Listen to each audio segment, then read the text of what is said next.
little bit inside inner circle, please.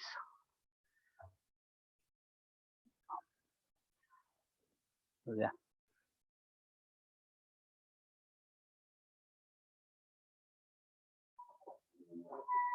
Okay, you'll sit.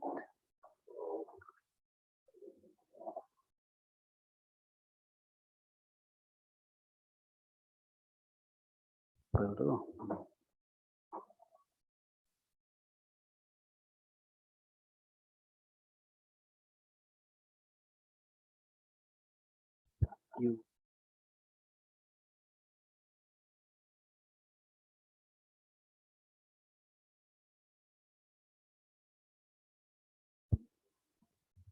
Good afternoon to all of you. Professor Abdul Aziz, Professor Nadkarni,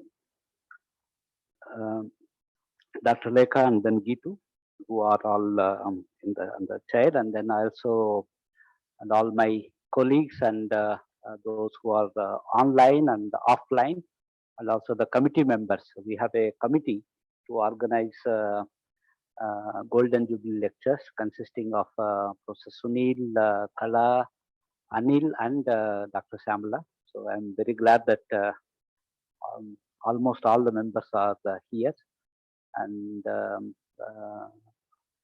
friends. Now you all know the significance of Golden Jubilee lecture series, and then this is one of the activities that we have been continuously organizing as a part of Golden Jubilee celebrations. And then we are very glad that today we have Professor Abdul Aziz, and then who has been an integral part of the institute for several decades now. And then he will be delivering a lecture on inclusive development of minorities in Karnataka. And then he will be introduced by Dr. Lekha. And then I would like to now request Dr. Lekha to introduce him. Over to you, Lekha. Thank you, Mr. Rajshekar. Professor Aziz has a long and illustrious association with ISEC. This audience knows him well, but I have the felicity of introducing him to this group. Professor Aziz joined as associate professor at ISEC in 1975, and subsequently he was professor in the economics department from 81 to 97, retiring as the head of economics of the center. Subsequently, he served as advisor for a project on decentralization, governance, and planning. For 6 years, from 2006 onwards, he was honorary visiting professor at ISEC. So all this is just our association with you, Professor Aziz. And you continue to be committed to our institute to this day. You help us by serving on doctoral committees as expert panelists. You attend almost all of our seminars and then participate in trainings and workshops. And I remember as being coordinator of working papers, sending as many manuscripts to you to review as possible. And I know you can, that's another way that you help institutional activities at ISEC. But prior to that, Professor Aziz received his MA and PhD from the University of Mysore and began by teaching. I believe he began by teaching at Mysore University, teaching economics. The areas that he has been working on since then are on labor economics, macroeconomic policy, decentralized governance and planning, and development of weaker sections and backward regions. In these areas, you have published more than 50 research papers in national and international journals and authored 27 research-based books, either as with chapters in the books or as serving as editor of books and co-authoring some. So 27 books in all. But last but not least, you have trained and supervised 15 PhDs, which is also, big contribution to this area, to this field. Professor Aziz has held the D.M. Nanjutappa Chair Professorship in Center for Multidisciplinary Research in Dharwad between 2010 and 2012, that is after leaving ISEC. And from 2012 onwards, he has been associated with the National Law School University, Bangalore. Initially as visiting professor, then for 2 years as ICSSR National Fellow, and then from 2016 onwards as chair professor, holding the Religious Minorities Chair, where you still currently hold this chair professorship. Professor Aziz also has other institutional associations to his credit, having worked in the Shri Ram Center for Industrial Relations and Human Resources, New Delhi, holding a UGC visiting professorship at Madurai Kamaraj University, Madurai, and consulting with the Center for Economic and Social Studies, Hyderabad, as well as many international agencies such as DFID, World Bank, ADB, etc. I also saw in your CV a long line of committees and boards which you had served as expert professors.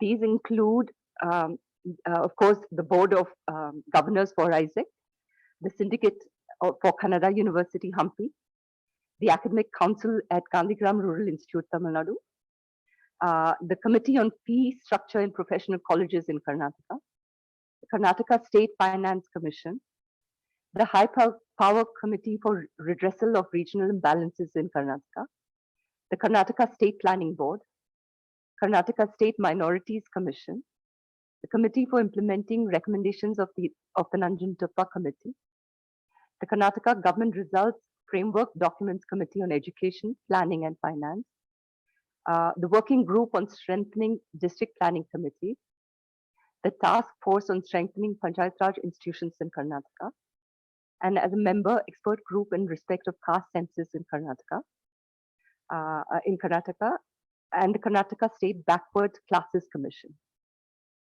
For all this work, Professor Aziz has recently been conferred with a Lifetime Achievements Award from Christ University and the Karnataka Rajyotsava Award in 2015 by the government of Karnataka. We're privileged to have you here, Professor Aziz, as such an eminent scholar and teacher, to address our speakers today for the which Golden Jubilee lecture is this? The 9th lecture. So please join me in this. Thank you.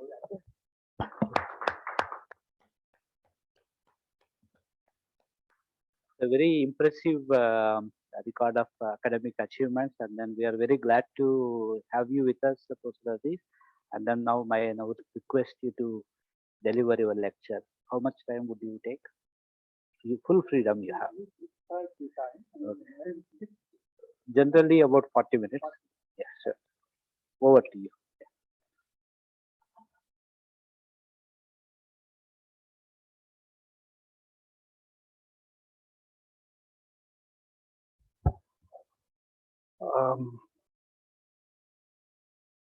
Respected Professor Rajshekhar,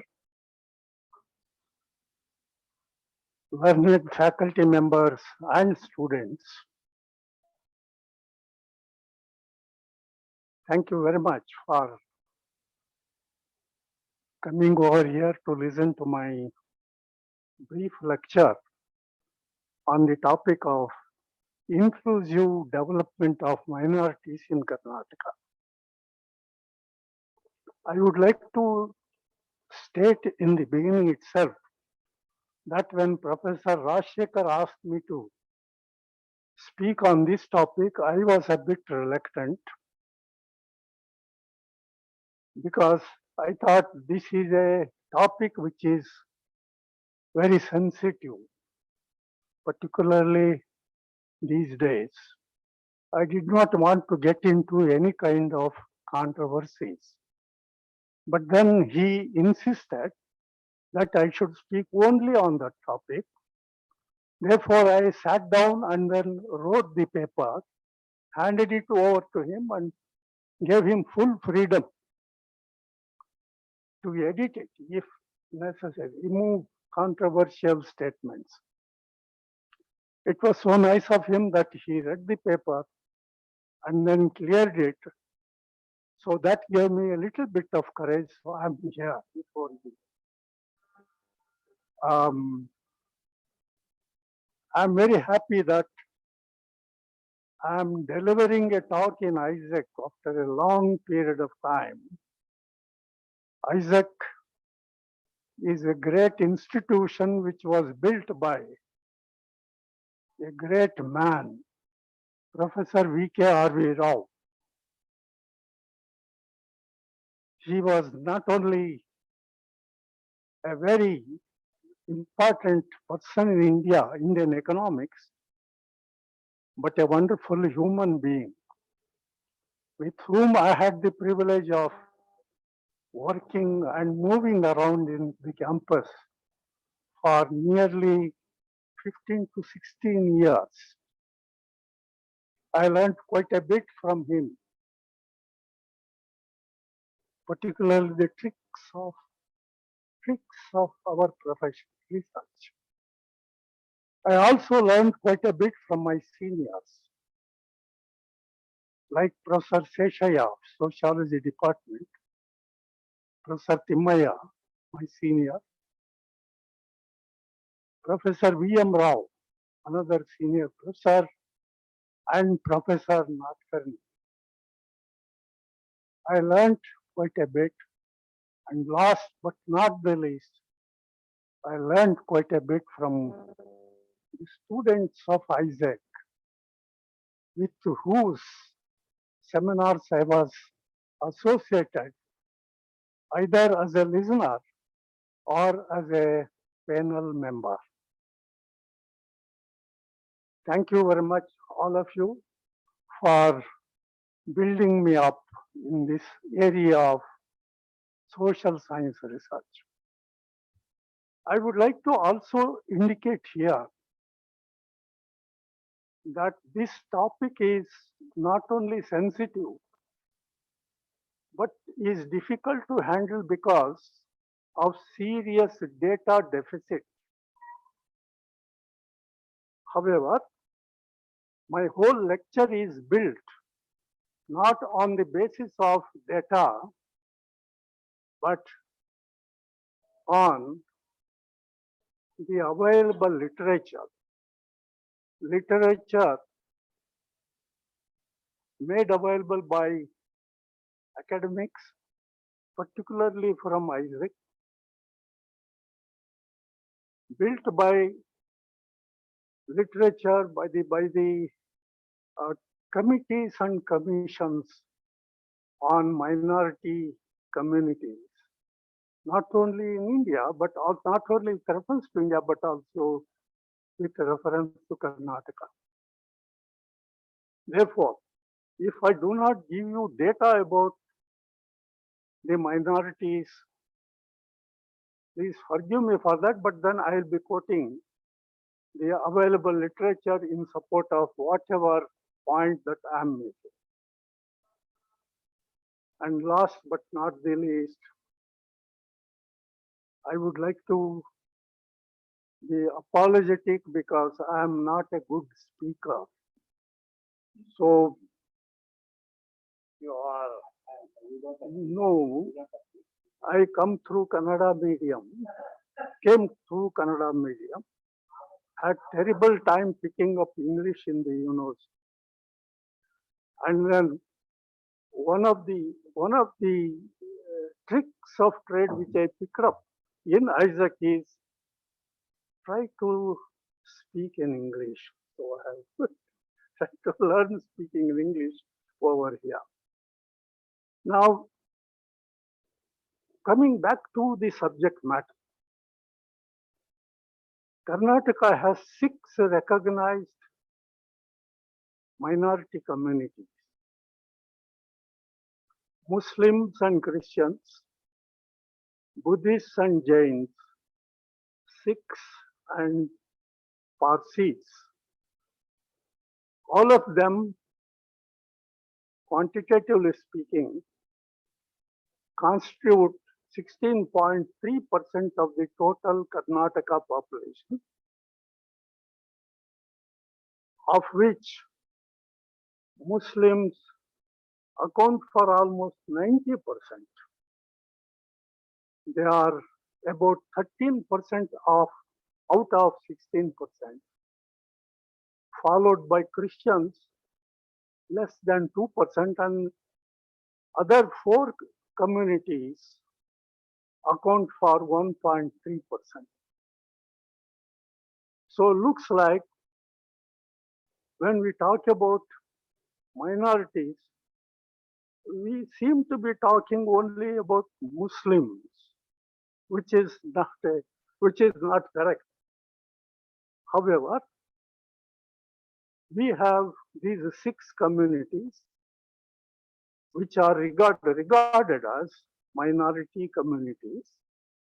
But one thing about one characteristic of these 6 communities is that they are quite heterogeneous. Not only they differ in terms of certain parameters across themselves, but within themselves, there are subgroups. Not one or two, innumerable subgroups among each of these communities. I don't want to talk about that. But the point which I am trying to drive here is, now look, as a policy maker, if you are trying to formulate a policy for inclusive development, a single policy will not help. It has to be this community and sub-community specific policy that you need to formulate. Then having said that, I would also like to indicate here that our constitution, which was of course drafted by Baba Saheb Ambedkar, another great human being, it provided for some rights for the minority communities. Rights in common domain, rights in their own domain. But I'm not going to give details about it. An important point that emerges from that, if you read those rights, inclusive development is one of the provisions that you have in the Constitution as far as the minorities are concerned. And that is the reason why I have chosen to look at inclusive development aspect of minorities in my lecture. Now, why do you talk about inclusive development? The whole talk about inclusive development is based on the kind of socio-economic conditions that are found among the minorities right from 1947 when we achieved independence. Each of these communities have been compared with the majority community, namely the Hindu community, to see where it stands in terms of economic development, social development, educational attainment, and so on and so forth.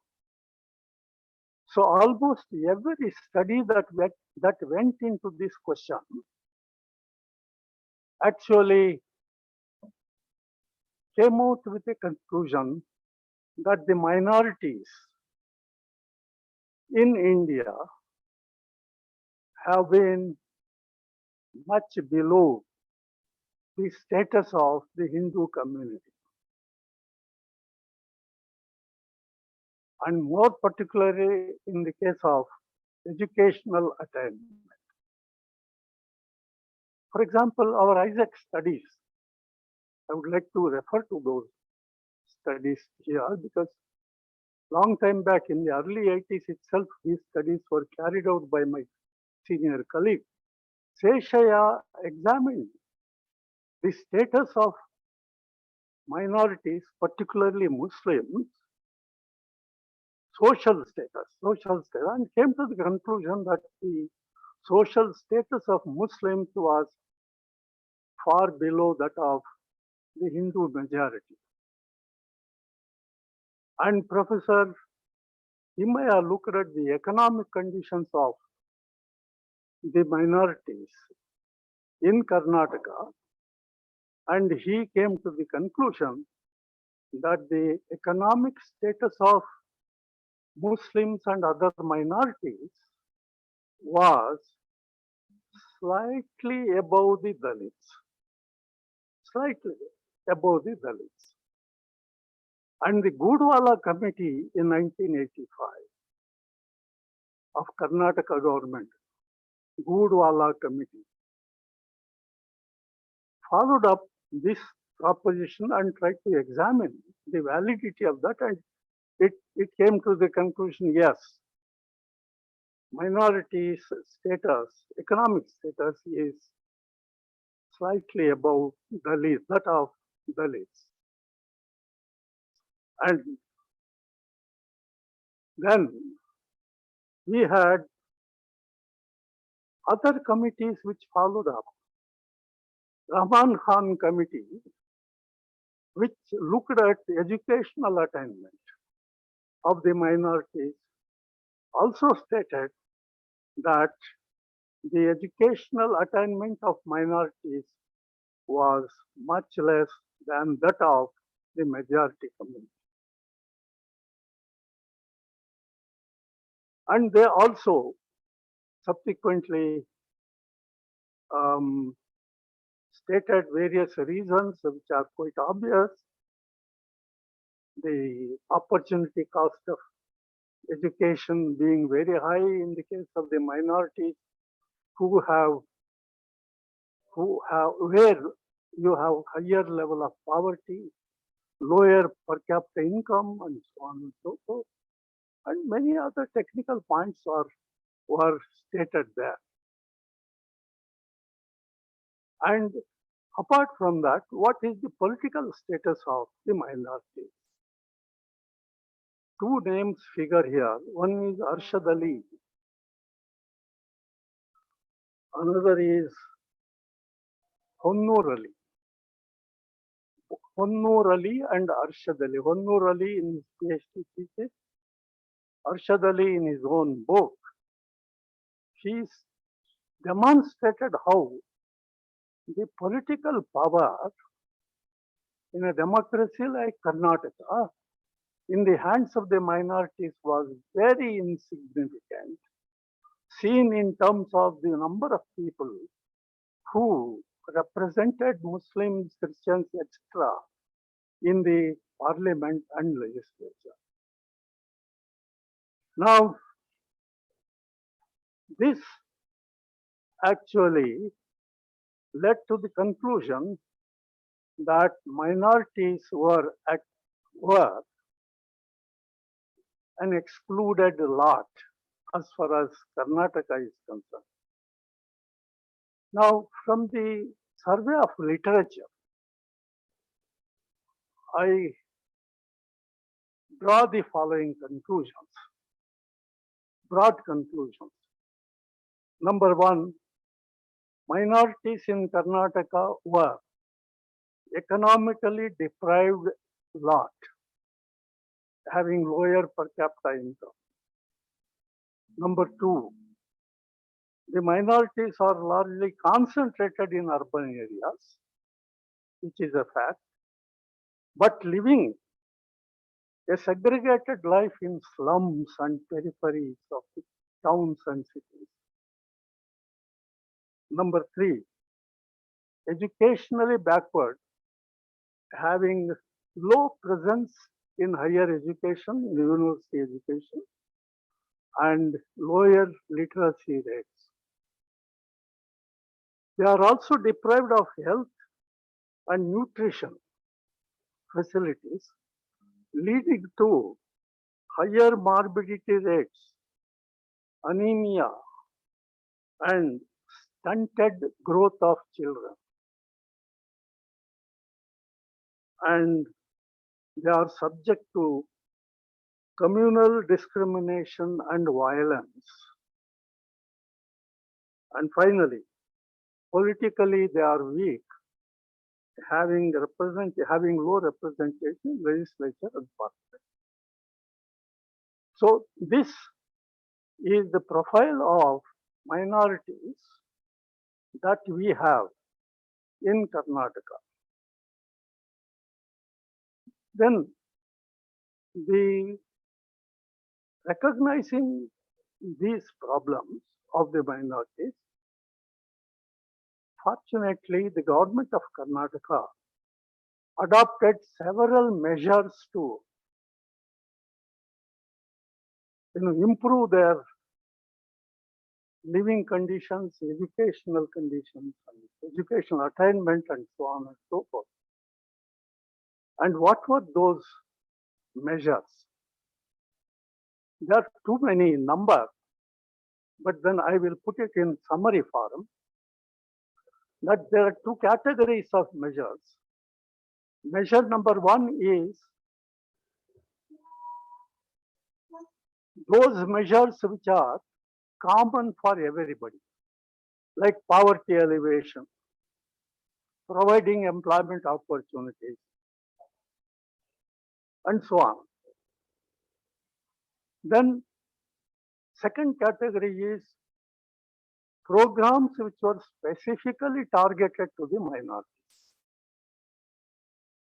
And one of the programs happens to be the new 15-point program, which originated from the recommendations of Sachar Committee, 2006. It was Justice Sachar who looked into the problems of minorities with special reference to Muslims, and he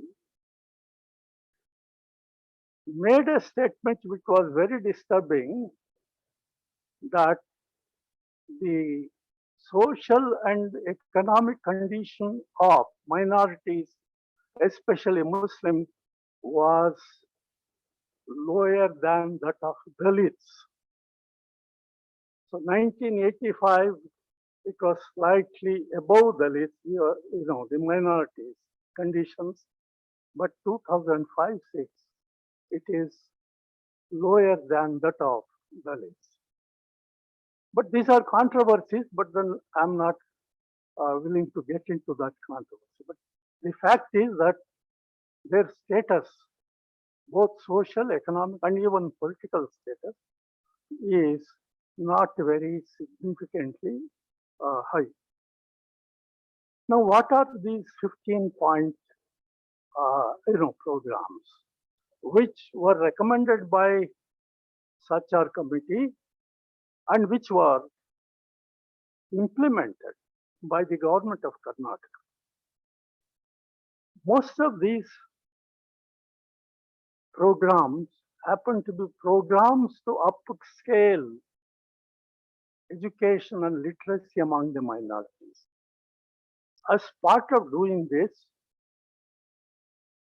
the government of Karnataka established Urdu and Tamil medium schools in areas where the Muslim and Christian population was concentrated. The idea was to attract more children from these communities to get into schooling.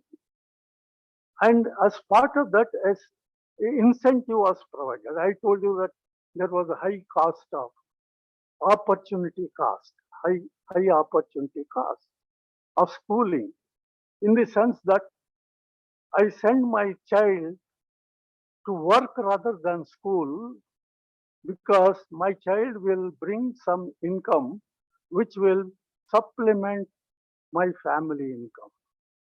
But if I send the child to the school, I will miss the opportunity of getting that income from that wage or whatever.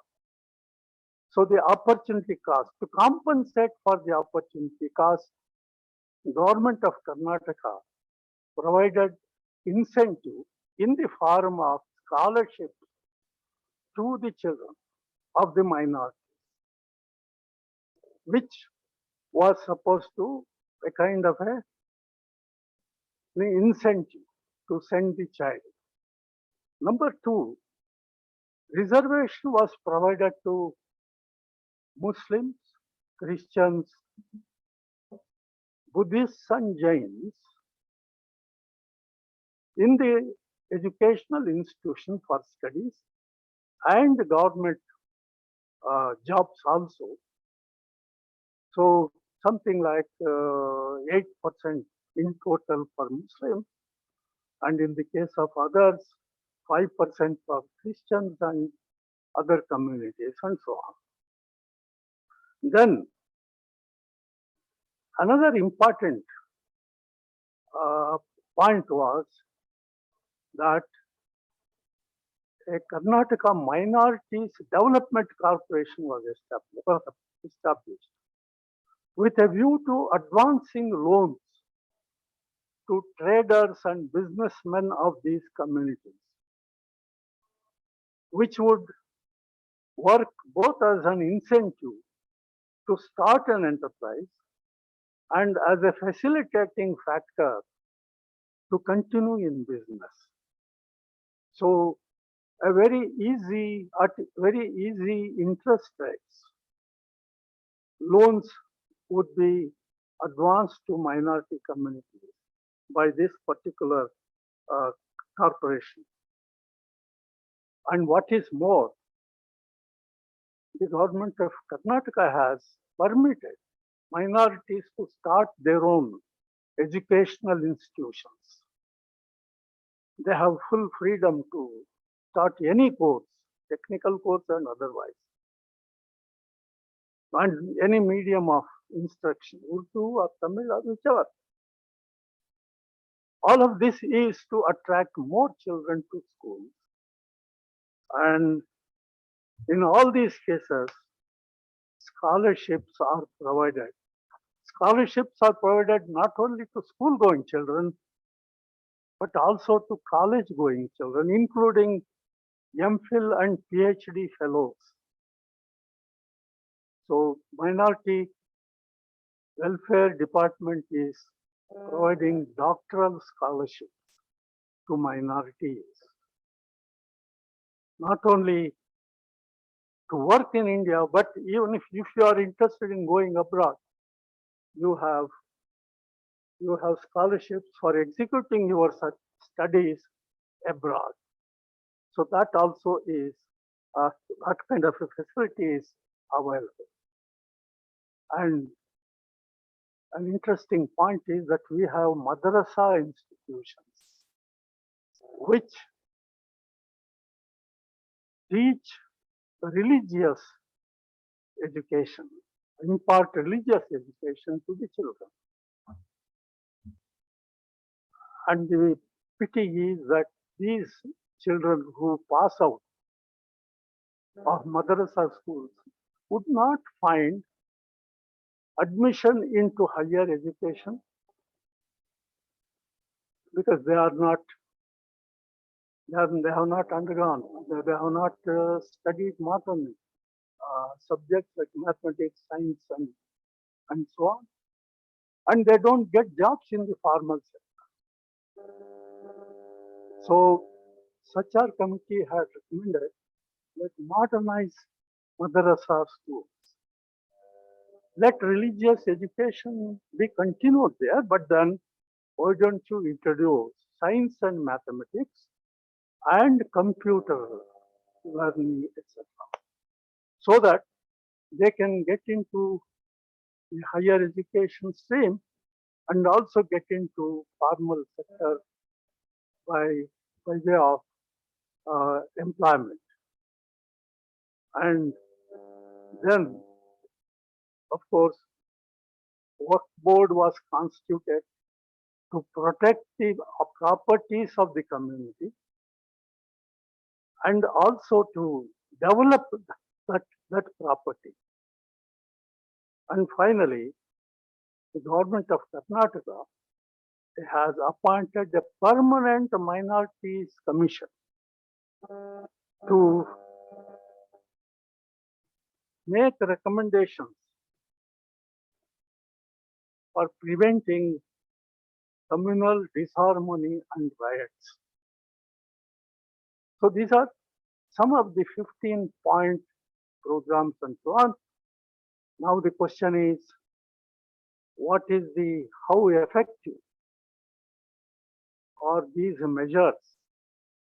I must state that ever since these measures were taken, there has been gradual improvement among minorities, particularly in the education area. Literacies have improved.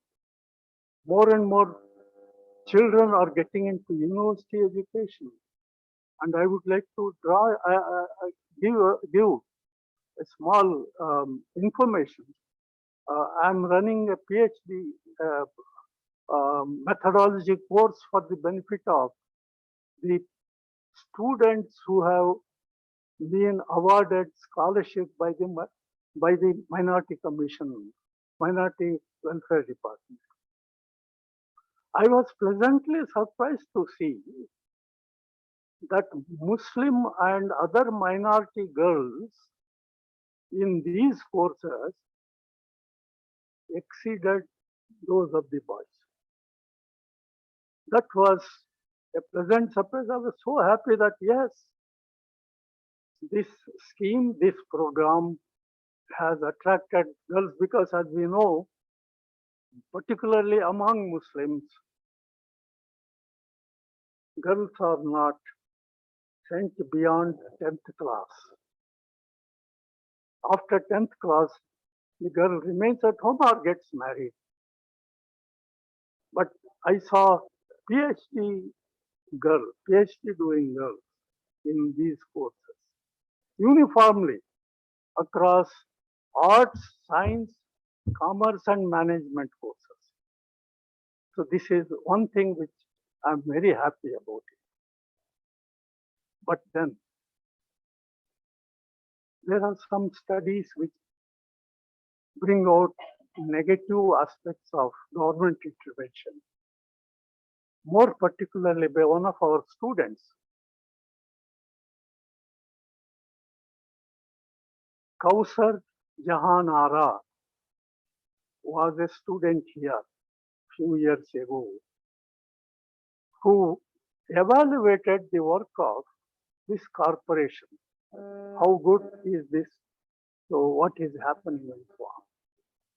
She has found that too much of corruption at the stage of giving benefits to the people.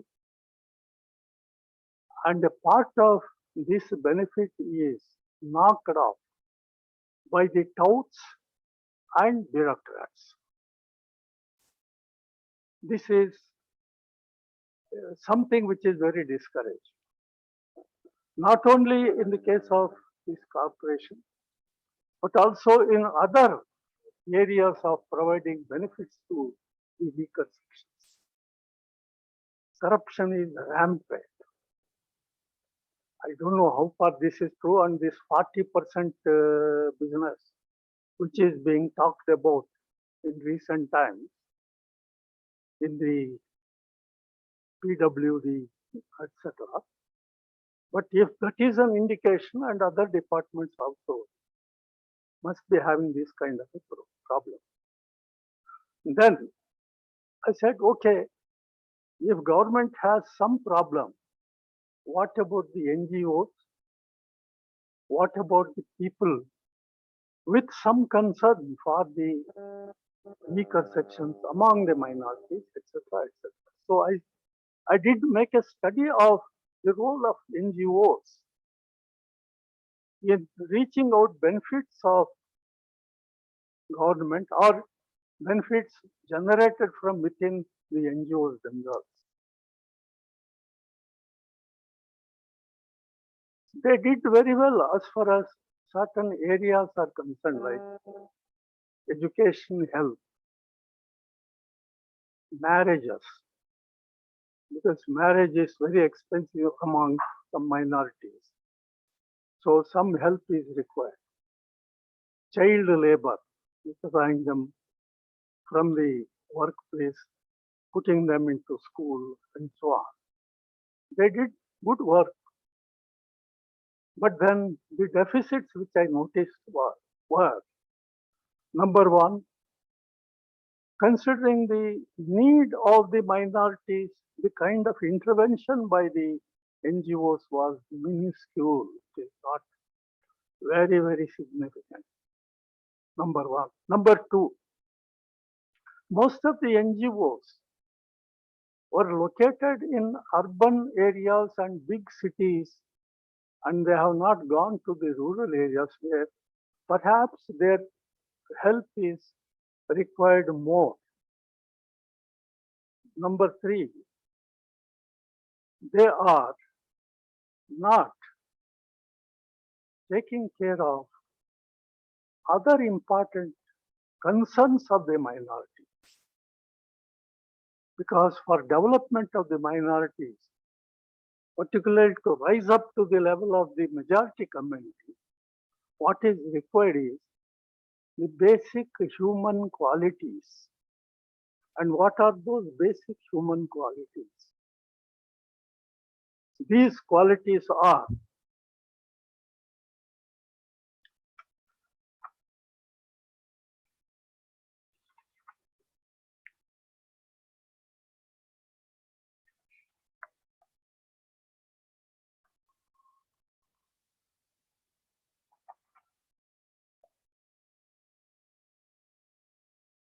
inculcating habits of savings and investment. Because some of the minority communities are given to ostentatious living and unnecessary spending. So if they could save some money and invest in income yielding assets, that will improve their economic standard of living. And they have to wean them away from some bad habits. Of course, religion prescribes that you should not touch this, you should not get this, you should not drink, and so on and so forth. But then drinking and other things are rampant among the minority communities, which not only wastes your resources, but also cuts into the investment that this income would have facilitated, more particularly the education of the children. And then to have harmonious relationship with your neighbors, with other communities, and to learn the language of others.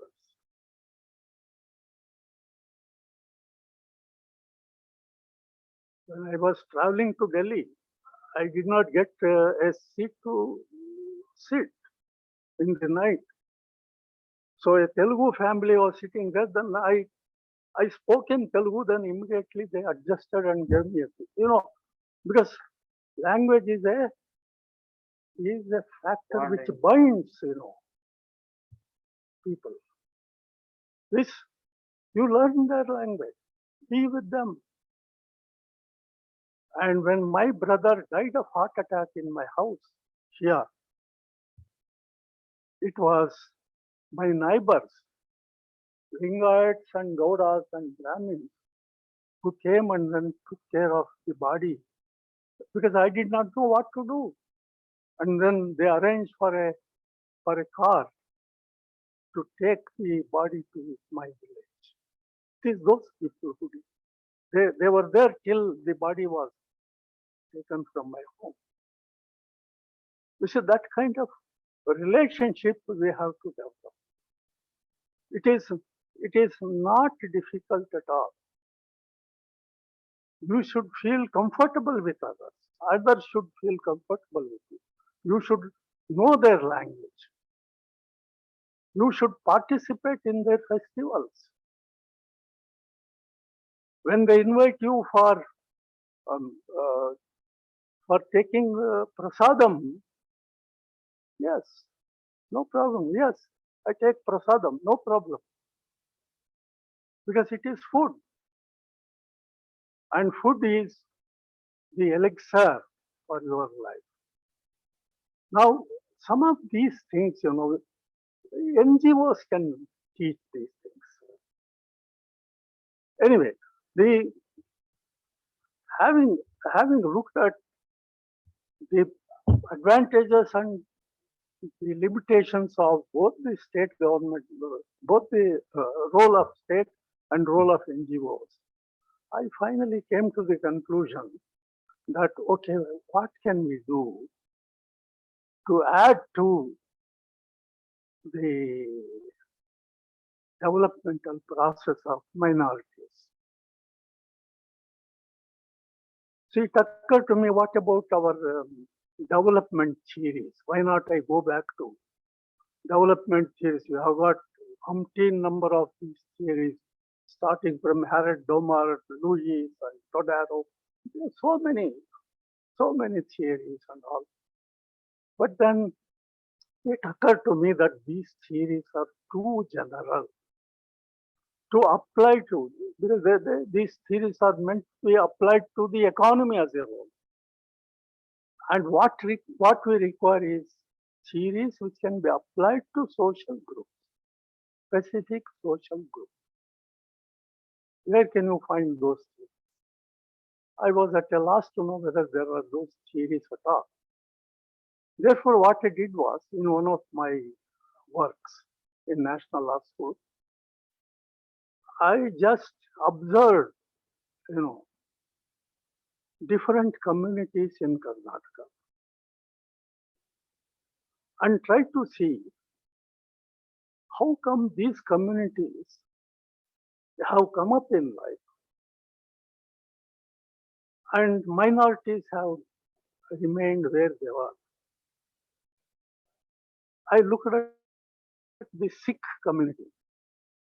Of course, they are not Karnataka people, but I had the opportunity of interacting with them in Delhi and so on. I know I have some friends also among Sikhs.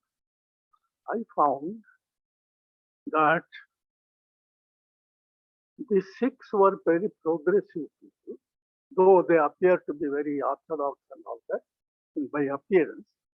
Very progressive, and they were the ones first, I think, Sunil, you will agree with me, they were the ones who first adopted high-yielding variety seeds in Punjab, generated agricultural surplus, earned extra money, then diverted that extra money to industry, small industry. They started with small industry. And many of them went abroad for work in Canada. They are quite a big number in Canada. So remittances plus this surplus supported small scale industry at the family level, and that is how they expanded their economic domain. This is one model, group model. Coming back to Karnataka, we have got dominant communities, Okkaligas and Lingayats, land-owning class. So look back and see what has happened to their, growth. They were interested in cultivation only. They did not have any respect for education or government jobs because they thought that it is a servitude to be in the government. Is like a slave working for the government. But that attitude changed over a period of time, very soon. And then what happened? They put their children into schools and colleges, and they preferred to study law. Largely, they went into law stream and they became lawyers. Having become lawyers, they then gradually got into judiciary and then contested election. Because from law, they were free to contest election. If they were in government service, they had to resign. So they got into legislature, judiciary. And then they also changed their attitude towards government service, got into bureaucracy. So they got into these three organs of the government: judiciary, legislature, and bureaucracy. Captured power, political power, judiciary power, and then money power also. So they came up. Now they are ruling Karnataka. It is, you know, who are our bosses now. And then take the case of our friends Brahmins. They were in rural areas, owning land, but then they found it difficult to survive, sold out their lands, moved over to towns and cities, got into hotel industry, generated incomes, put their children into good schools and then colleges, trained them to take up government jobs or go abroad. Take the case of Tanjavur Iyengars, Palkhat Ayers. They all went abroad and then, you know, they sent remittances. And so did our Brahmin friends. And now they may not be rich, but then they are very influential people in Karnataka. Then take the case of Christians. I'm not talking about the Dalit Christians. I'm talking about the elite Christians from the coastal Karnataka area. They started educational institutions, not only in Mangalore area, but also other places. Attracted their own children, even Dalit children, into the stream of education. They have come up in life and then they are spread all over the world. Indian Christians have gone abroad and they are doing very well. And the Muslims not to be left behind, not our Karnataka Muslims, it is the Kakas of Malayalam Kakas, Kerala Kakas, and Labbayates of Tamil Nadu. They have come down to Karnataka, started small business. They would start with a chai and biscuit and then gradually expand, get into, they establish small shops and expand them. Those of you who are familiar with ShopRite here, Ahmad stores, you see how they have expanded. Ahmads have so many branches all over Bangalore. How did this happen? This happened because these two groups among the Muslims are dedicated persons. They are very honest, no cheating, deliver goods to your home, no problem. And then they are persons who are not given to ostentatious, living. So expansion is taking place. So here are some of the crude models of development, group development. And I would like to stop by raising two questions. Can the minorities learn a lesson or two from these groups? Number two, can the NGOs and other persons of concern also pick up some clues from this to work out strategies for developing, for inclusive development of minorities? Ladies and gentlemen, I would like to stop at this point by thanking all of you for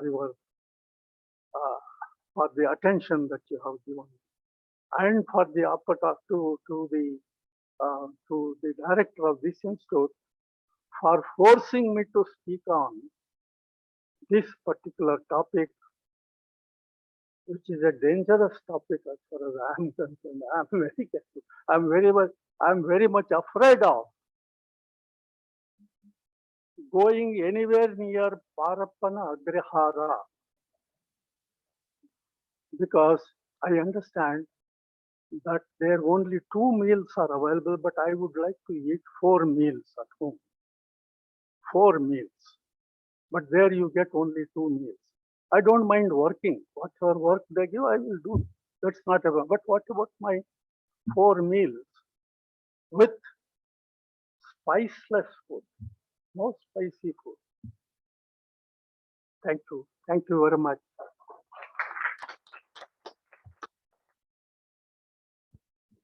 Thank you very much. And then that's the reason why I cleared, so that you will not go to any of these places actually.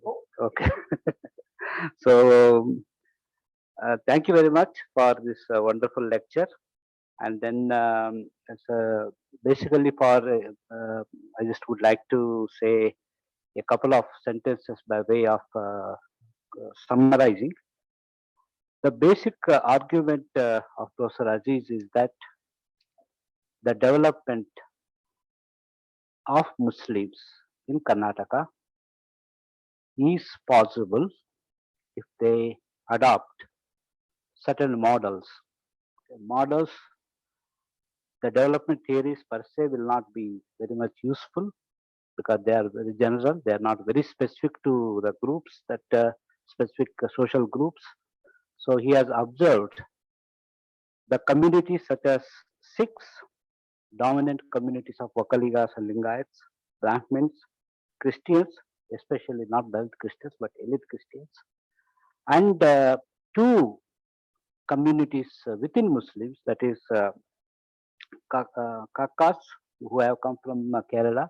You mentioned about M.K. Ahmad, but I think even Everfine group may have also been started by them as well. Everfine. Then Labaits from Tamil Nadu. And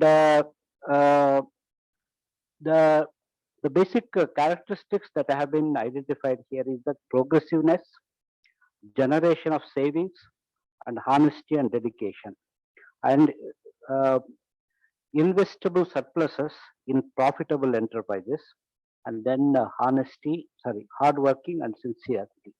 So these are some of the attributes that he has identified in some of these groups, and then he feels that if these qualities are inculcated by Muslims of Karnataka, development is possible, and inclusive development is something which will become possible and feasible, reality.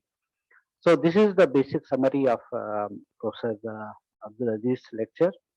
And then while thanking him, and then I know that there will be some questions and comments, and then maybe I can turn to Professor, the senior most professor that we have, Professor Nalkati, for his comments or any suggestions. So would you like to? Then I'll just come. How would you like to take all the questions, or one by one? Okay. So those who are online, please raise your hands, and then raising hand means Professor Karant, use the icon called hand in your this one. Okay, okay. Now I remember. So certainly. So then I will come to you. 1 second. It's over to you. First. Thank you, Professor Aziz, for a very eloquent, very well balanced, carefully worded, very nice talk. You began by saying that you are not a good speaker in English, but you are an excellent and a very eloquent speaker. You have proved it not only now, but you have been doing so. And in fact, an ISEC is impressed by your eloquence all the while. Now, coming to the topic, you see, let me make one point clear, that my stand clear. Muslims are an integral part of Indian population. They have as much claim on India as Hindus and others, everybody, every other. They have, India is their motherland, homeland, and they should not feel alienated at all. That is my first basic side. But subject to this, I may make some remarks. One is that, see, when you speak of Muslims as a part of minority, you should realize that minorities are not homogeneous. In fact, Christians, Buddhists, not Buddhists, but Buddhists because mainly many of the Buddhists are Dalits and they are different. But at least Christians, Parsis, and Sikhs, some of these minorities, are far more advanced than the majority Hindu population. In fact, in terms of economic status, literacy, and per capita income. And so the problem is mainly with Muslims. Buddhists also, Buddhists is not as Buddhists, but as Dalits, they are suffering from some discrimination. Now, as far as Muslims are concerned, there is one historic reason which I think is responsible for their remaining backward. See, Muslims were, after the Mughal rule, you see, Muslims took by and large to handicrafts. They were artisans. They were major. They had very skilled their development in many of the artisans. Many of the, not only sericulture, but many other artisanal industries is here, were monopoly of Muslims, if not monopoly, at least dominated by Muslims. They were very largely skilled population in rural industries. In fact, wherever rural industries are very well spread, you see, you find poverty is low, and then Muslims are also in a better position. There is less poverty among Muslims, even in areas where rural industries are prosperous. So this is the point was that when the British rule prevailed, the artisans lost, a lot of artisans lost their livelihood because of the cheap import of manufacturers from England, and this Muslims suffered a lot because of this loss of rural industries and these artisanal opportunities. That I think is a major factor behind Muslims remaining backward on the eve of independence. Now, in fact, Karnataka has done well, and I hope that many other states also have the same kind of minority development programs, and maybe Karnataka is doing better than several other states in this respect. And one of the factors which should have been attended to by India immediately after independence is that they should have given utmost importance to compulsory, uniform, and quality education at the not only at the primary level but also at higher secondary level and up to PUC. on the eve of independence, there was not much rampant commercialization of this education immediately after independence. But after the 80s, 1980s, particularly after 1990s, this economic reform, there has been rampant commercialization of education. And as a result of which, you see, the Muslims are not poor Muslims, and not only poor Muslims, poor Hindus also are deprived of the opportunities of good education. Government schools are not considered as good even by the poor themselves. They, in fact, some of the maid servants and so on, they somehow try their best to admit their schools to uh,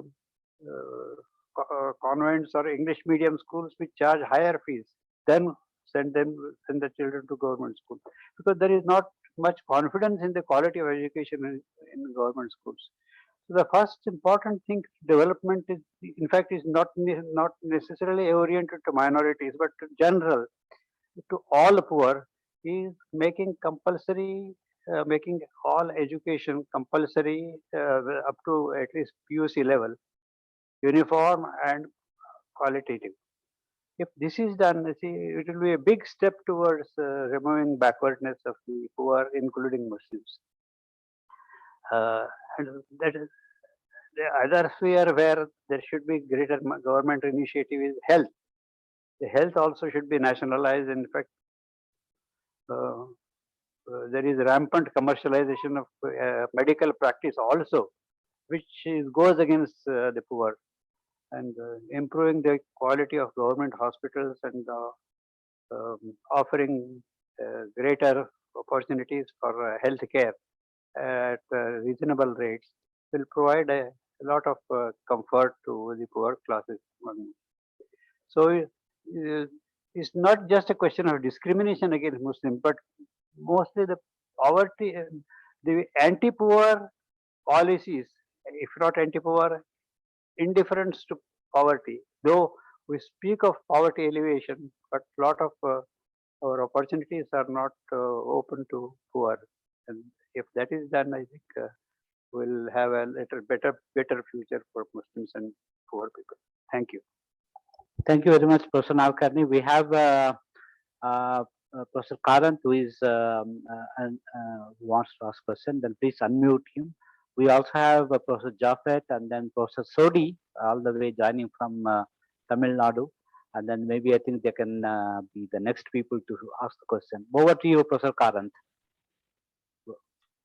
Thank you, Professor Rajshekhar. And first of all, let me thank Professor Aziz for his talk, which was, as he rightly said, a very sensitive topic, and I could see the difficulties with which he had to speak.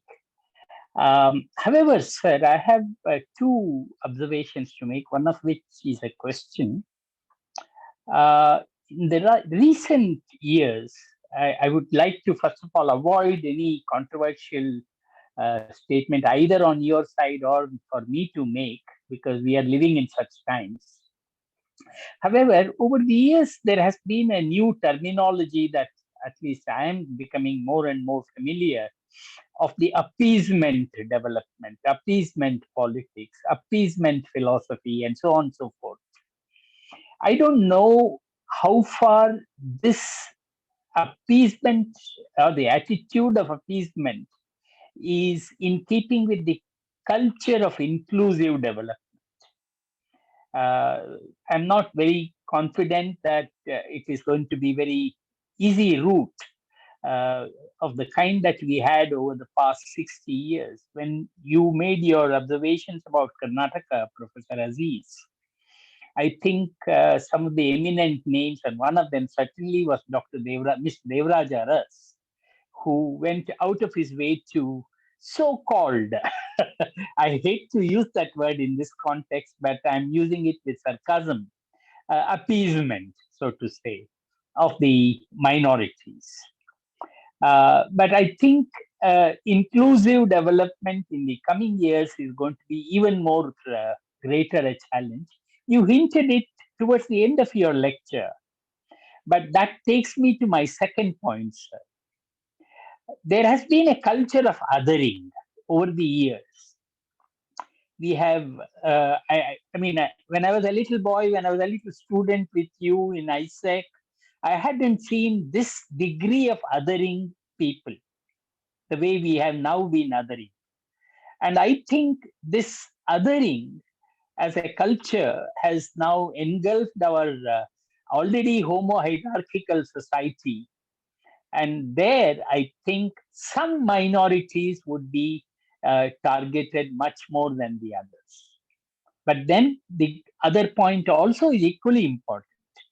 Inclusive development cannot happen if those whom we are trying to include also perceive themselves as so strongly as others.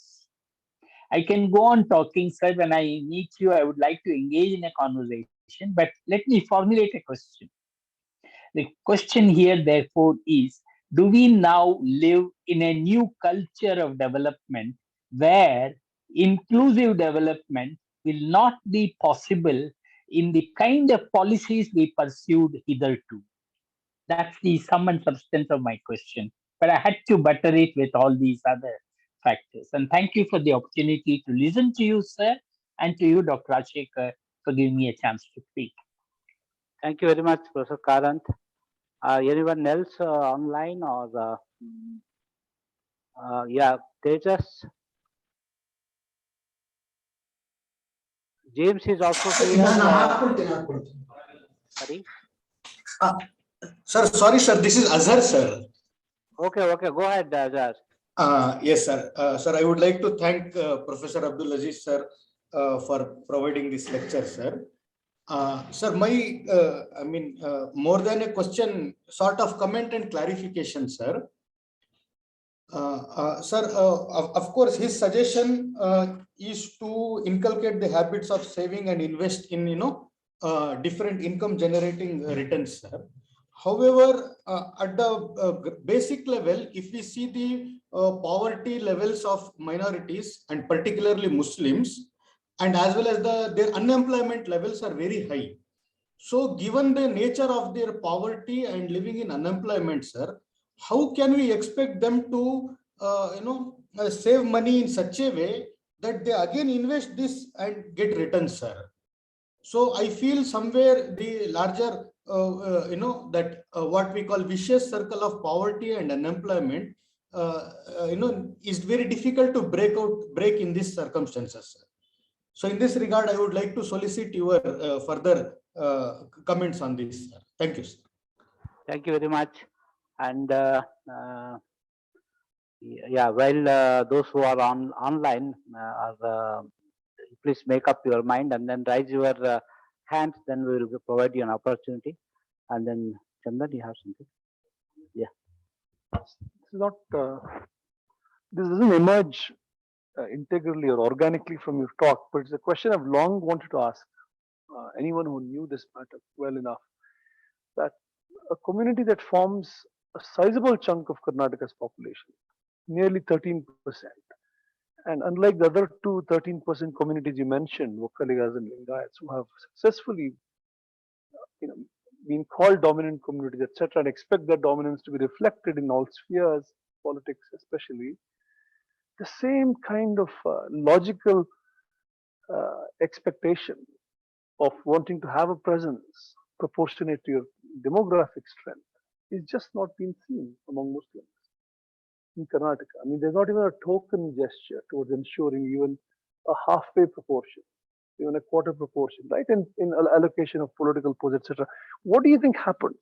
Because at the turn of the century, we know the non-Brahmin movement included Mohammedan associations as part of this. And it's a mystery to me how that drops out and that dropping out stays like that for decades to come. I don't know. It's just a question that I have. Professor Madheshwaran, and afterwards I'll come to Professor Sodhi. Yeah, please go ahead. Thank you very much. Of course, indeed, it's a very detailed the experience which you have for a long time, and you have written quite a lot about the development of the minority in general and Muslim in particular in Karnataka.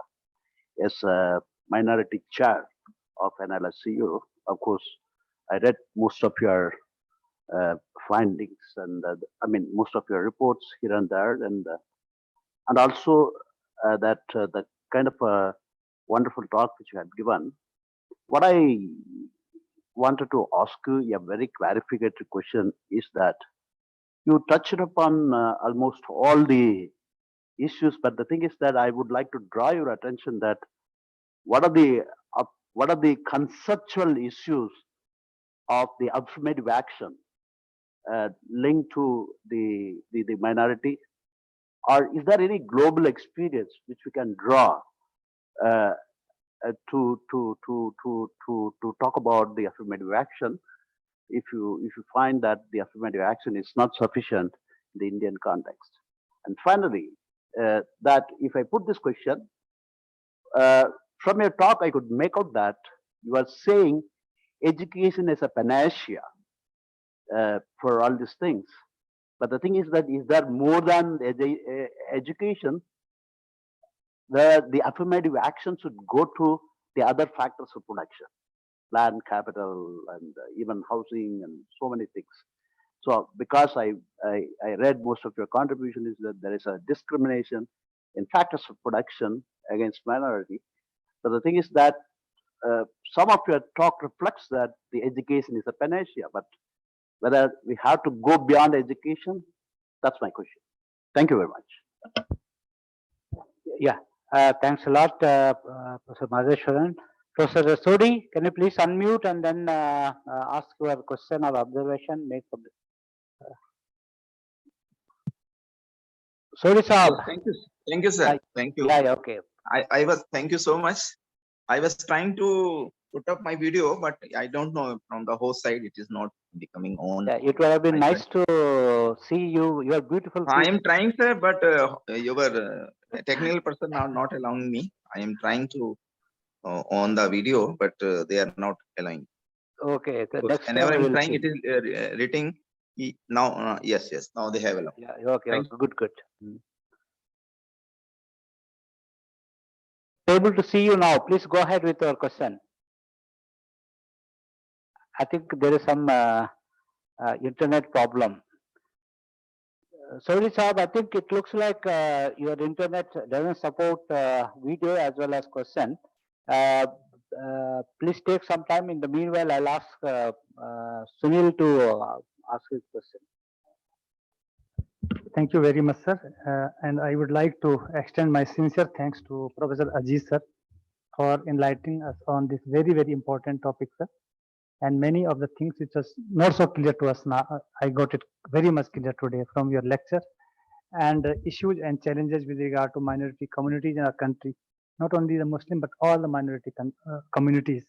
I have two very general questions, which I understand from my own perspective.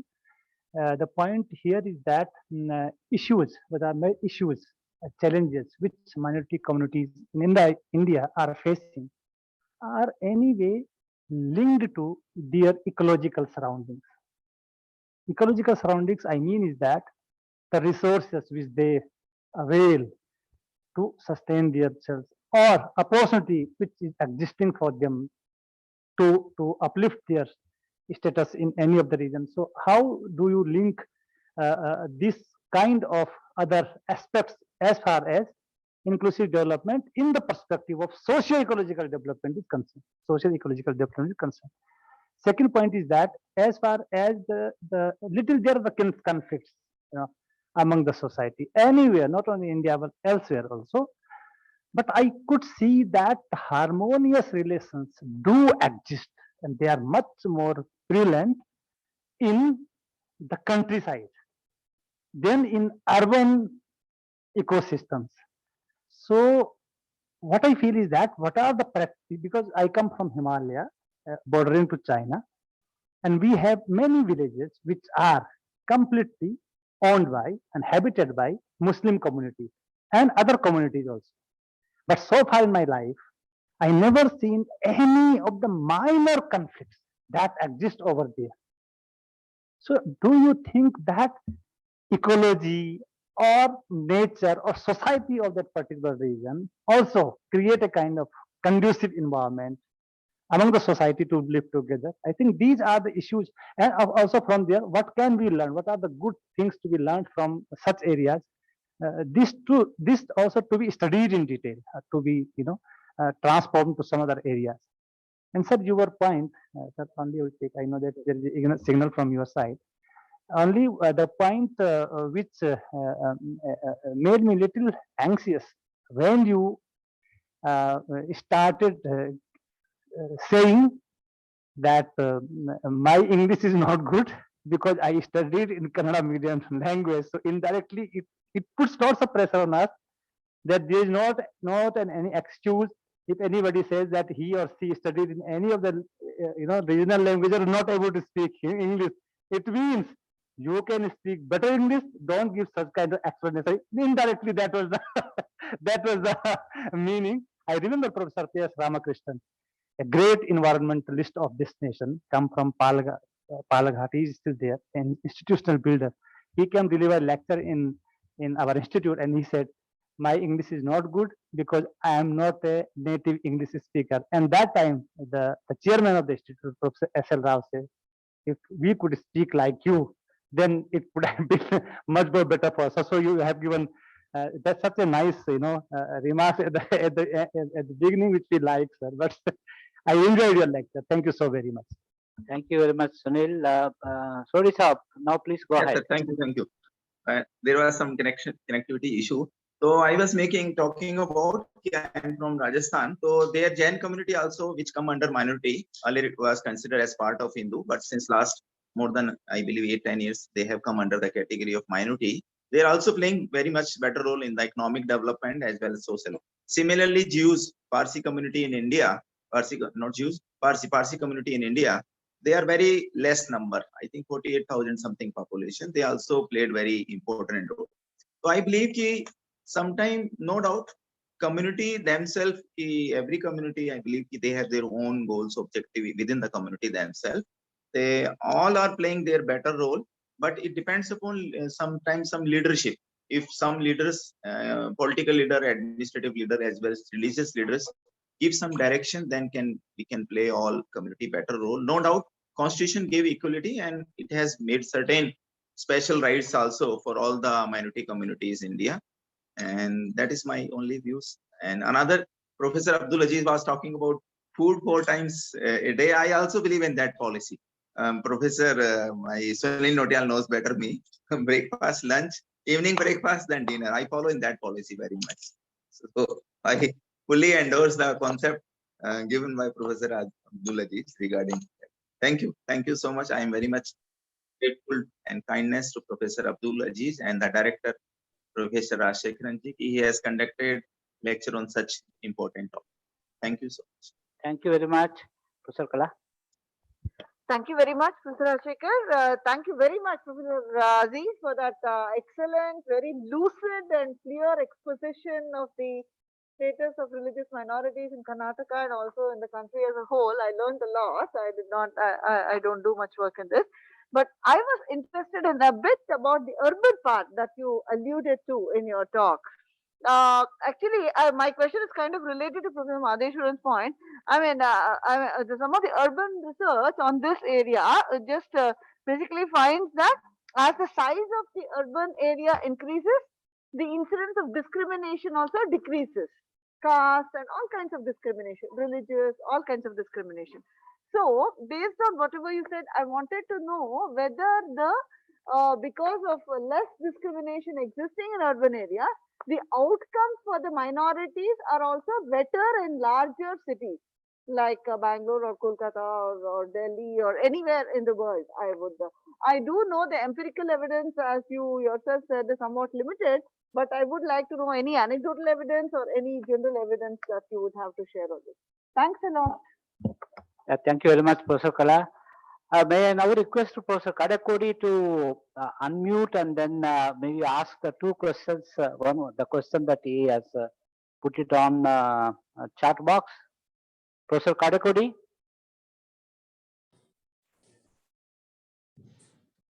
Can you hear me? Yes, sir. Yes, sir. We are able to hear you. Wonderful. Wonderful to hear Aziz after a long time.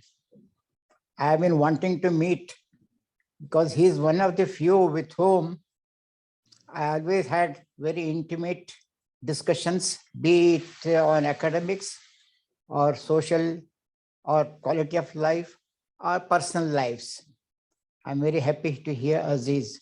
I'm not visible because I'm not well dressed like you people on the stage there. If you want to see me, you will start laughing. Now, I think when I was a graduate student in the United States, there used to be a lot of discussion, and even today, and there is a wealth of development of theories are called Black economics. And I used to read them intensively because we are not, I was not considered to be a Black, but we are called the Browns. But then the subject matter interested me. Particularly every time we come across some minorities in the United States, people used to talk what is called Black and the Cadillac. Cadillac is the name of the car, as you know. So they had theorized as if the only ambition or the mission of a Black man is to own a Cadillac car, which is a very huge car. I don't think Indian roads can ever even hold them. Even the road to the Nagarbavi campus cannot take that Cadillac car because it's too big, too wide. And that used to be the mission of the Black. And theories were developed around that concept of Black man and Cadillac. Now, we in India have minorities. I'm not saying them talking about Cadillac. As Abdul Aziz Saab has elaborated, their mission is to come in the mainstream of development. I very much like that word Professor Aziz used. Now, in that connection, I had posed two questions, small questions. One was, is every religion or every communities are bound by some religious facts, be they Jains, be they Buddhists, be they Hindus, Muslims, Christians, or Sikhs. What is the elasticity with which religion plays role in making their developmental objectives less or more? I do not know whether in India, taking a comparative religious factors, Sikhism, Jainism, Buddhism, and community-wise Okadigism or Lingaitism, or likewise, what is the degree of the impact of the religious factors that reduces or enhances the participation in the mainstream development? Professor Aziz did mention about 2-3 good examples. I was happy to hear them.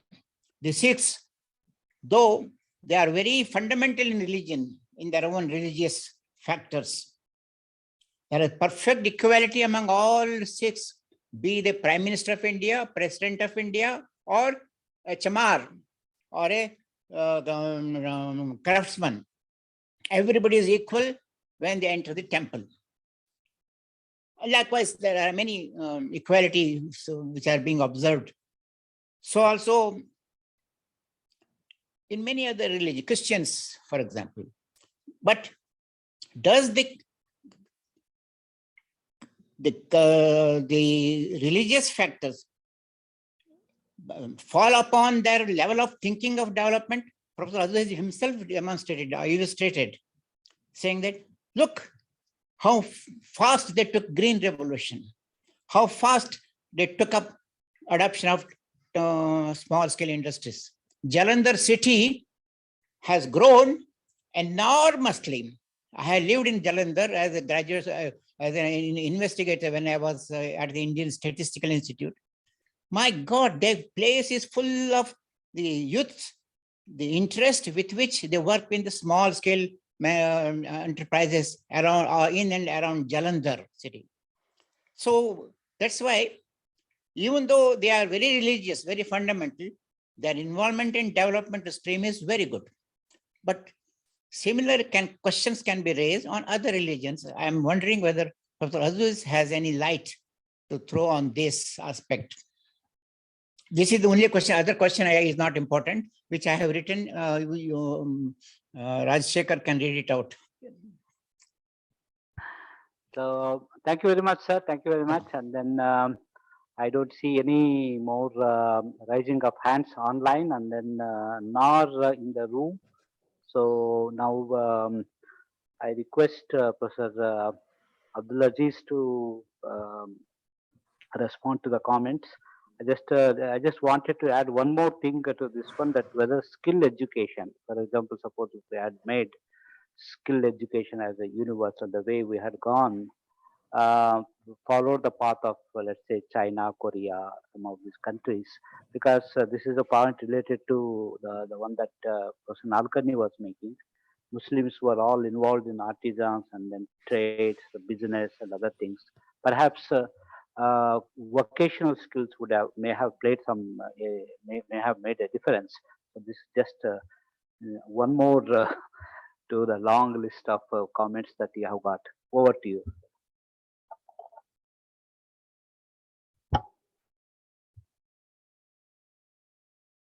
Thank you very much, friends, for having listened to me keenly and raised very interesting and appropriate questions. The questions raised are so difficult for me to answer.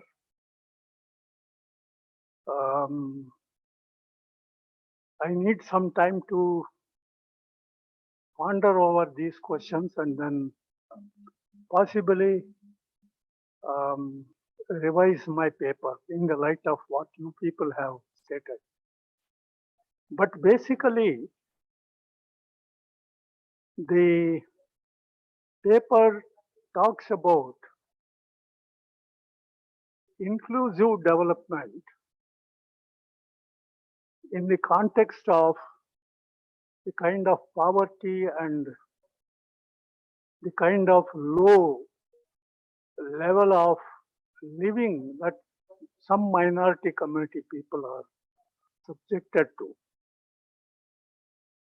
Azhar was talking about,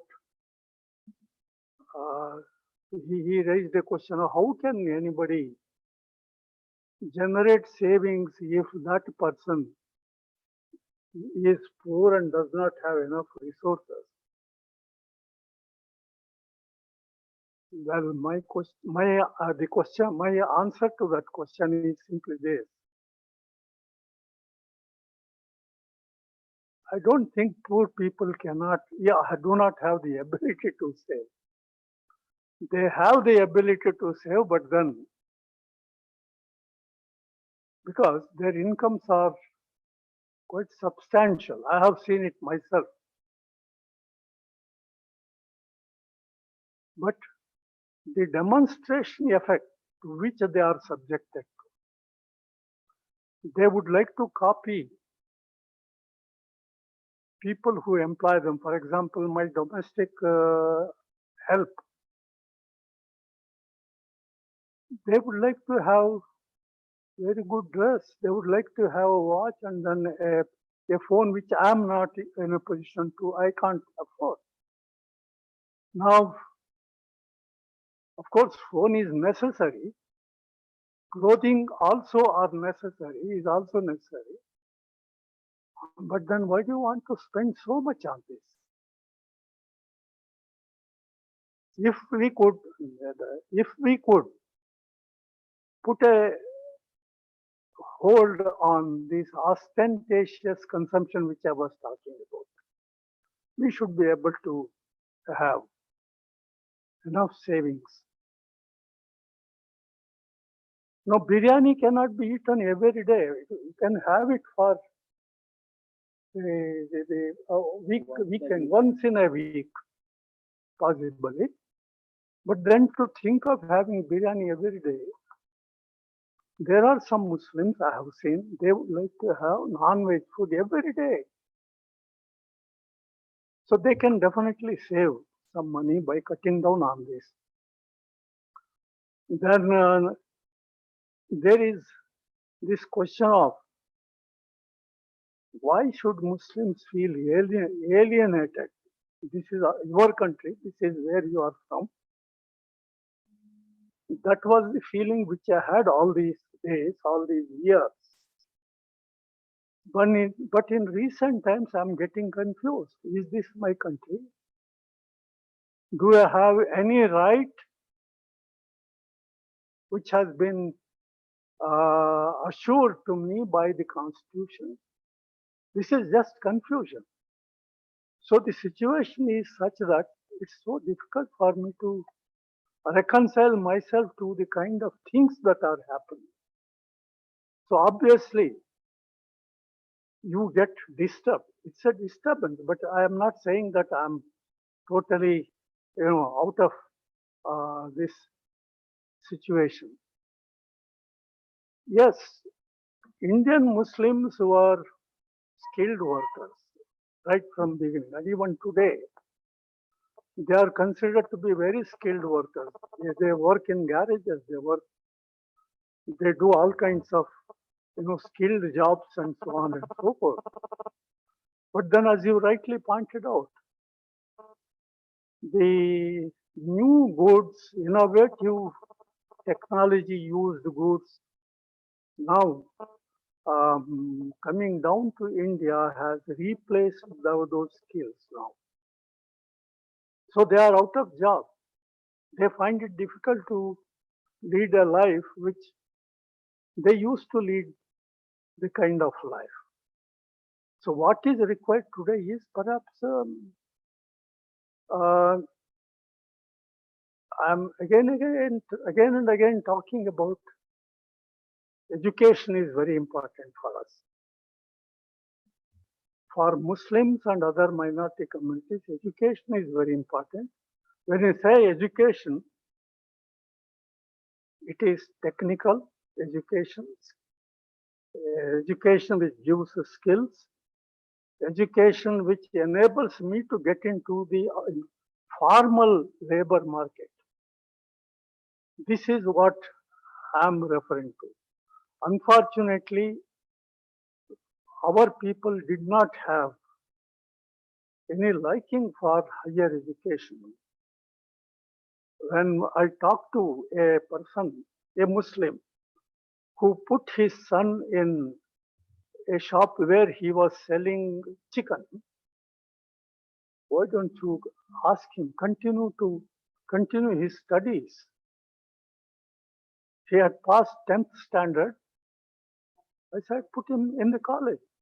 He said, why do I want to put him into college? In the chicken shop, he is earning 1 lakh rupees per month. And what kind of a job will he get if he passes his BA degree? This means money is important for us and not the status, not the comfort, not the kind of cultured life that we live. That is where I am worried. That is why I am asking the NGOs to impart cultural norms to these people. This is the kind of a thing which is important for us. We need to be like others. We need to be in the formal sector. We need to live in an area where others are living, like Nagarbhavi, not like the one in the cantonment area, one in the what is it, Shivaji Nagar here. What is that? Jagjeevan Ramnagar. So this kind of an upliftment is necessary. And Madesh, the education part, it is not just learning English or whichever language. but it is a question of articulation that you need to develop. Because articulation is more important than your depth of knowledge. I know some of my class fellows who were more articulate than what the kind of marks I used to score in the class. And they are much ahead with me now. That is one of the reasons I said that I'm not a good speaker. I came through Kannada medium and all that. Luckily, I know better Kannada, having come from Kannada medium. But you see, where am I? Where am I now? And where are my friends? This is important. And then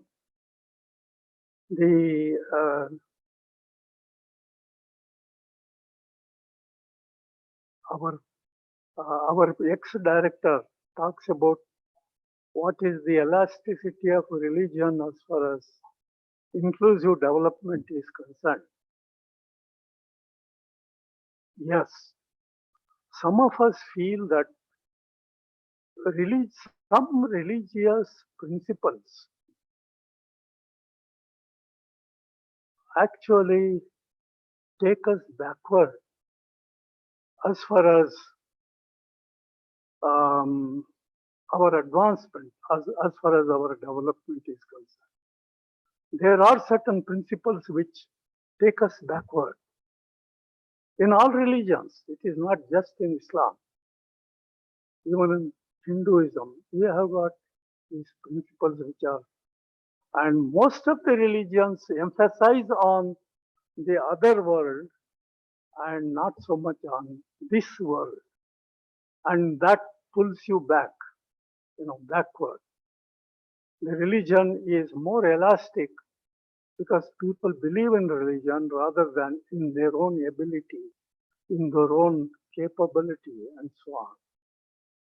So this is something which I think we need to, all of these things are basic values, human values, which need to be inculcated among the people, all people, minorities, majorities, and so on. They should have these principles. There is no substitute for hard work, as I said, substitute for dedication. There is no substitute for being closely working with colleagues, close relationships, good relationship, harmonious relationships that you have with your neighbors and all this. This is what is required in the present time. And I would like to stop at this point because the other questions which you have asked, I don't have answer right now. So I will get back and then do my homework and revise my paper. Madam, the revised paper will reach you. Okay?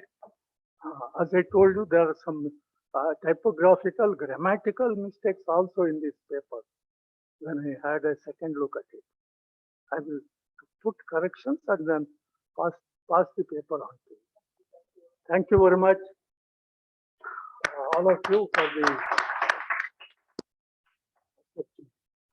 Thank you very much, Professor Aziz. When you revise your paper, please do send it to us, and then we have a plan to bring out all the Golden Jubilee lectures under a separate series. And then please do send your paper. And then it was a wonderful lecture. And then as I could hear from a few people who made interventions, that they have learned.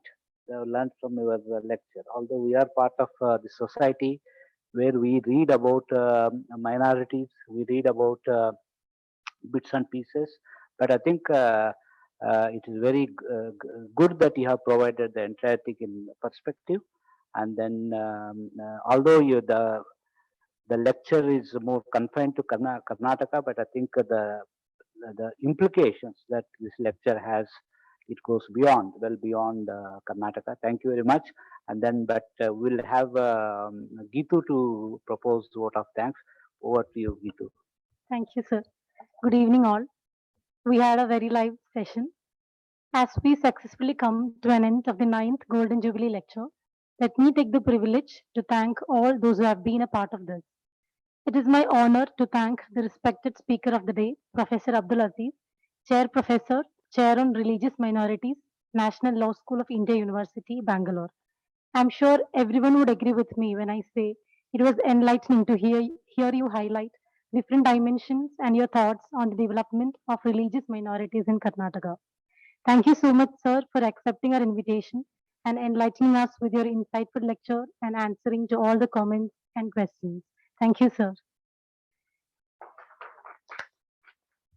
May I thank Professor Sugite Thorat, Chairperson, Board of Governors, ISEC, for chairing the session.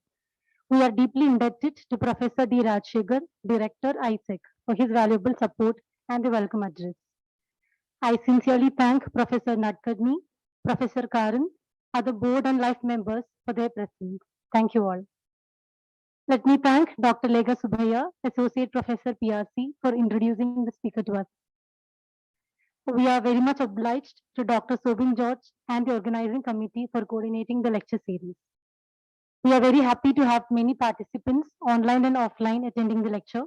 I wholeheartedly thank all the faculty members, my friends, and other distinguished participants for joining us and for their active participation.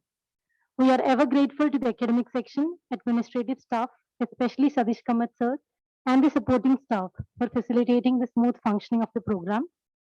I'm sure this afternoon was enriching and rewarding to all of us. Once again, I place on record our sincere gratitude to all those who have been involved in today's lecture. Thank you so much. Have a nice evening. Thank you. Thanks to you, Geetu, for thanks. Okay. Thank you very much. Yeah, thanks. Madam, can I have that tea with you? Because you have collected so much of you.